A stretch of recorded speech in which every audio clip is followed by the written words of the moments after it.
I thought I was having a bad cold, but actually I was having congestive heart failure, and my health kept constantly going down. And my wife wasn't ready to give up on me. That evening, she went home, got on the internet, and found out that the Med Center had the LVAD program.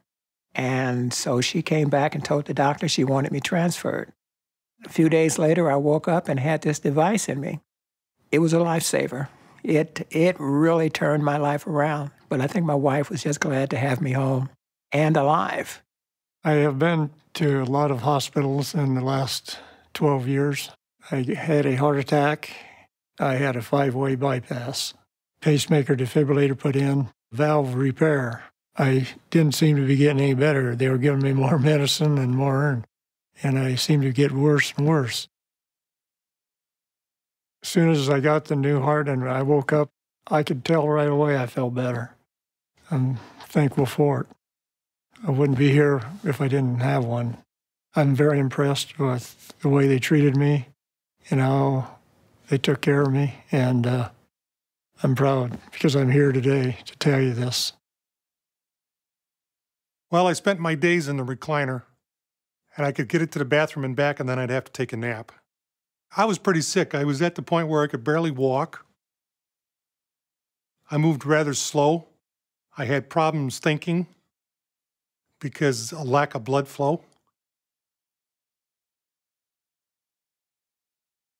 A couple days later, they stuck this heart pump in me. And away I went after that. Life got a lot better. I feel better than I felt in years. And my care was excellent. My doctors were very responsive to my needs. They have quite a team there. I'm very impressed. I wouldn't be here without them.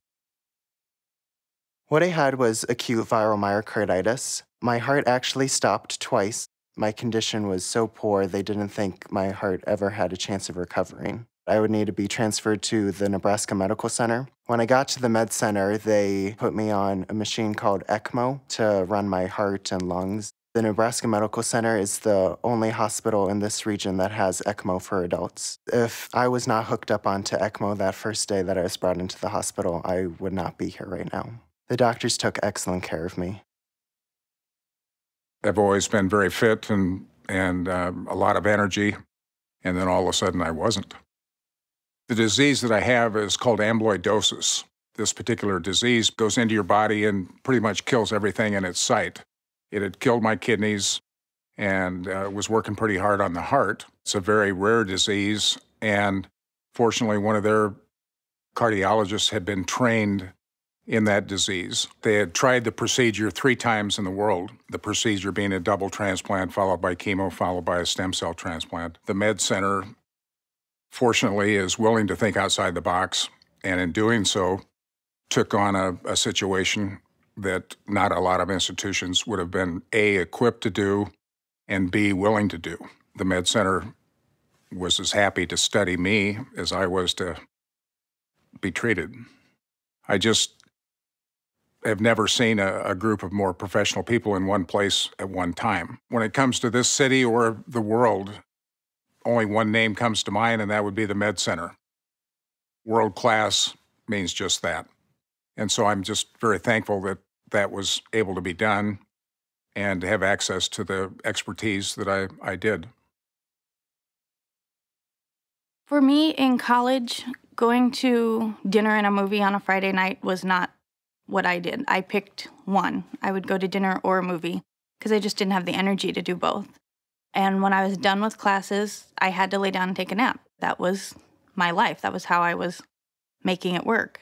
I needed a heart failure specialist. So my mom made cold calls asking for a heart failure specialist, and that's how she found Dr. Dimitru at the Nebraska Medical Center. I think I just happened to find the exact right person for me. She was so in tune to what my problem was and in tune to the fact that I was 19 and I wasn't 65. I was just getting out of college and just wanting to start a life. She, within a month and a half, had me in a pacemaker and a defibrillator. It was amazing. I could feel it beating, and it was beating steadily, which I'd never felt before. Mine had never been steady. I was able to go to class and not be exhausted. I could go to dinner and a movie and not feel like I had to pick. I could just do the stuff I was supposed to be able to do as a college student. It's just a miracle. I don't know that I'd be here if it wasn't for them. After being sick for a while, and at the prompting of some of my parishioners, I decided to get a second opinion. The heart doctors decided that in order for me to have a successful kidney transplant, I needed first a heart transplant. I was surprised, but at the same time, I knew how I felt, and I felt that this could definitely be the answer to my prayers. When I needed a new heart and a new kidney, I went to the medical center, the only place in the state of Nebraska that could help me. I have been blessed with a new life, with a second chance. It's been wonderful. If you have a heart condition, the medical center can help you. Wonderful thing is that you can call them directly.